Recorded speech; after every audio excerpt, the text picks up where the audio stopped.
So this is the TS-100 soldering iron. It's an open source soldering iron.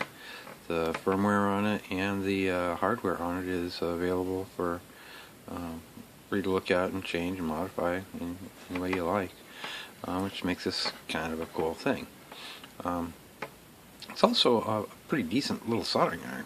I haven't actually used it for soldering yet, but it heats up really quick. I've turned it on and gotten it to heat up and whatnot, and it heats up really quick. From the factory, it's set from a range of 100 to 400 degrees Celsius, so it's not the hottest iron out there, but it delivers a lot of heat. Right now I have it plugged into a 19 volt power supply from a laptop. It has a USB port at the end, and you can use that for programming it. And I've gone and programmed it and changed the program from the default settings because I wanted it to have a higher start temp or working temperature, and I also wanted it to display in Fahrenheit, but it turns out that was a problem, and I'll explain to that later. But first, this is, if you click the B button, these buttons are labeled A and B, and if you just hit the B button, it'll tell you the voltage and the temperature of the tip. This is called thermometer mode, and it's actually kind of a neat feature. Besides that, it tells you how what kind of voltage your power supply you're using at the moment, because you could have several. It does tell you the tip temperature, and you can use it as a thermometer. Kind of neat, huh? Alrighty, in the B button, when it goes back into out of thermometer mode, now it's in the regular standby mode. Actually, it's off. It's not on. It's not in standby. It's off. But right now it's off. And if you hit B button, it will turn on and it will start heating up to the temperature. And I've set the temperature at 400 degrees maximum. So this is a good chance to see how fast this thing heats up with 19 volts. And this iron will take a range of voltage from 12 to 24 volts. So if you get a 24 volt power supply, it will heat up quicker than it will at 19 volts. But 19 volts is what I have, and it's what a lot of people have. So we're going to do that with this at 19. There we are.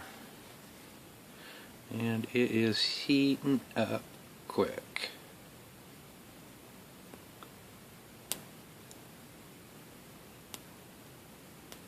Boom, there it is. So it was like 15 seconds. And I'm going to go ahead and turn it off now. Okay. And you can tell that it's off because it has this little animation where it's actually the outline of the soldering iron and telling you to push this button to start it. And it's in off mode, and I can put it in standby mode and it'll tell me the temperature. And it's going to take a while to cool down. It actually heats up in about 15 seconds, but it takes like 5 minutes to cool down. So while it's cooling down, we'll just leave it be, and I'll tell you about the soldering iron. And then I'll hook it up to the 12 volt power source, and we'll see how fast it heats up with at 12 volts. That's also another common power source that you may have, like if you use your car, or if you go camping and you have a car battery, or maybe a sealed lead acid battery that you take camping. Something like that would do it. Or if you happen to just have a 12 volt power supply lying around, like an old computer power supply, or maybe like one of these. I don't know exactly what you call it. It's a power brick that is adjustable. It has different voltages you can adjust between like 4 volts and 12 volts. And this one is 2 1/4 amps. And at 12 volts, it needs 1.4 amps. So this is plenty big enough power supply to run that iron at 12 volts. So, take a range of voltage from 12 to 24 volts. If you press the B button, it puts the thermometer temporarily into thermometer mode. It tells you the temperature of it and the voltage that's plugged into it. I tried, right now you can see it set in Fahrenheit, and I tried changing the soldering iron to default to Fahrenheit, but when I did that it messed up the temperature settings, and I wasn't able to keep it would change the settings to the default settings, and the default settings are based on Celsius. So when it changes the default settings, it puts it at the working soldering iron temperature at 300 degrees, and when you have it set for Fahrenheit and it resets it to the default temperatures, it sets it to 300 Fahrenheit, and that's just not even a working. I mean, it's hot enough to burn you, but it's not hot enough to solder anything. So that was being too much trouble. I'd have to go and then adjust the temperature, every time I'd plug it in, and that was just annoying. So what I figured out is just don't use Fahrenheit. You can change the settings while it's here by you press the B to put it into temperature mode, in thermometer mode. Right now it's in thermometer mode. Oops. Thermometer mode, and coming down in temperature. Then you hit the A button a couple of times, and you can change it from Fahrenheit to Celsius. You can change all the settings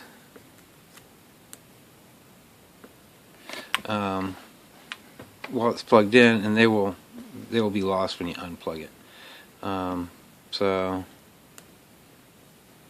I can give you an example of that, in that I've changed it to Fahrenheit. It was Celsius for a minute there,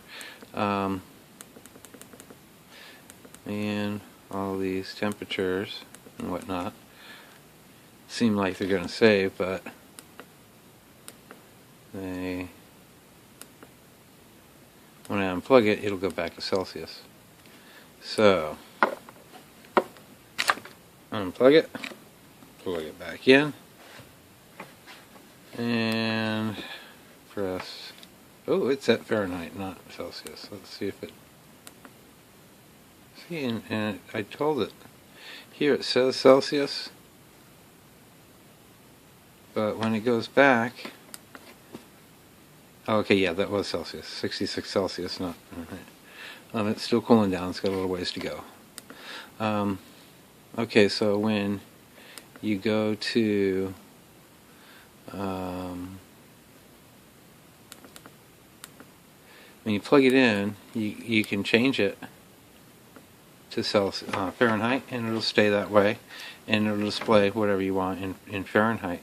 I tried plugging it into the computer and changing all the settings there. You can also, because when you unplug it, it won't save the changes. If you want the changes to stay, then you plug it into your computer, into the USB port here, right there, with like just a phone charge cable. It's a mini USB. Plug that into your computer, and it'll open up like a flash drive with a text file named config, and you go ahead and change the values in there, and then save it, and then unmount it, and they should stay in here. But I'll tell you, if you change it, make it say Fahrenheit in there, it's going to mess up your set temperatures. See here, it says 400. If you have it by default to Fahrenheit, it'll change this to 300, and 300 Celsius is really not usable. Oops, I've turned it on. I don't want to turn it off. Okay, turn it off. And it's heated up, but it'll cool down. Man, it heats up quick. Let's see. So we were in temperature mode, and I was showing you how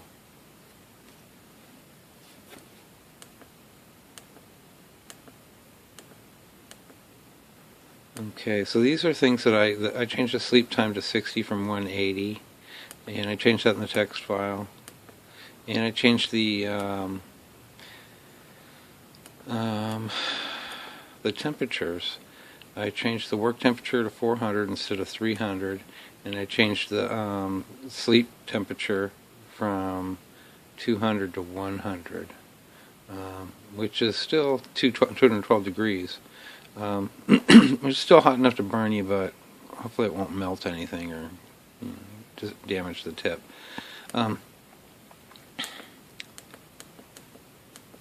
And 400 is kind of hot, but it's really only 752 degrees Fahrenheit, and I used to solder a lot higher than that. Although I think with this iron I may not need to solder as high temp as I used to with the older style irons. And I've got a new tip coming, because this tip that comes with it is probably about useless. At least for the things that I do. I don't perceive that tip being very viable for most of what I do. But I've ordered another tip and it's on the way. So, for now, I still haven't even used this tip except for burning myself a little bit. And it's cooling down. And I've showed you the basic how to change things on the fly. Everything you do here is on the fly. If you plug it into the computer, let's go ahead and change it to Fahrenheit. Okay, and see, it says Fahrenheit. And when it stops flashing, it will be changed to Fahrenheit, and then it'll go to standby mode, and then I'll put it in thermometer mode. Okay, and everything's in Fahrenheit. And the tip's still hot because I accidentally turned it on there.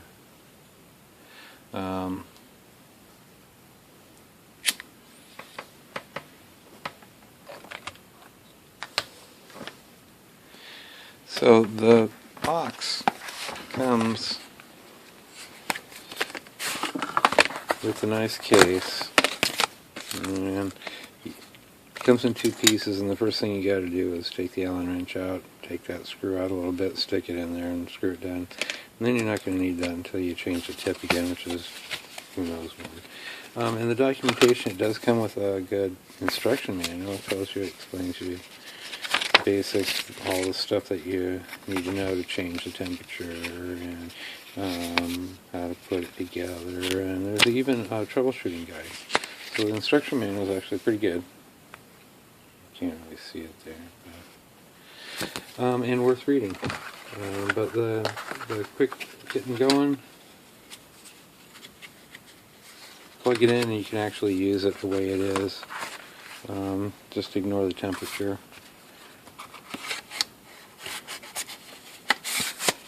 But once you want to set it up the way you want, plug it into your computer and change the settings there. That's how you do it.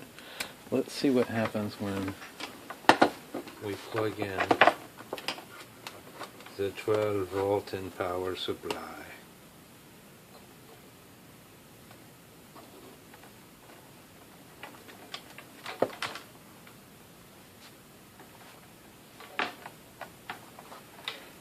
Alrighty. So, here we go. Now, let's put it in thermometer mode, and it'll tell us that we are indeed running 12 volts. And it's down to 43 Celsius, which is getting close to cooled down.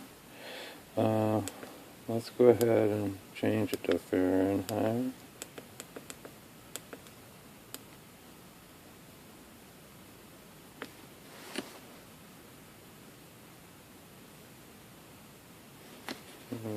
Now that'll go back and we'll put it in thermometer mode. 106 degrees. So yeah, see what I mean is it takes many minutes to cool down. I have a stand for it. I don't think that'll make it cool down any better, and honestly I don't think I'll be needing it. It's not, because it works fine just by setting it on its side, especially if you have a nice silicone mat. Let's see what.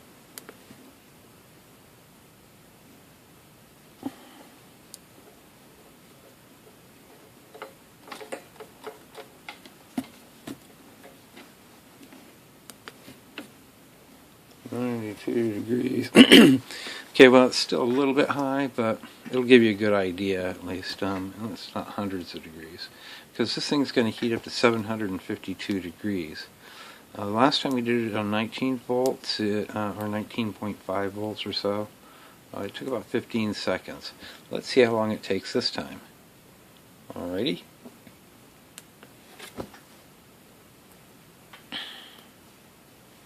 There it goes, and it's raising in Fahrenheit.